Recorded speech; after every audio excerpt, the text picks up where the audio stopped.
šajā sērijā noteikti parādīšu Vācu lauku vairāk ikdienu, lai tu izdevīgi tagad tiktu uz Vācu laukiem.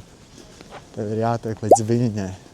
Un, lai līdz Viļņai izdevīgi tiktu, tev jābrauc ar autobusu. Tāpēc mēs dodamies uz autoostu caur centrālu tirgu, lai atkal lidot no Viļņas uz Dortmundu, kas ir tuvākā lidosta mums Vācu laukiem. 15 minūšu, teiksim, attālumā.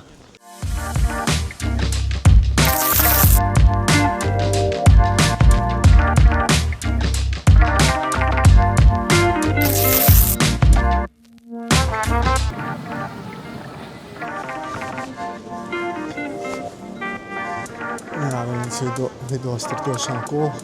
Diezgan moderna, maza forša. Tā nu gaidam lidmašīnu un dosimies Vācu laukiem.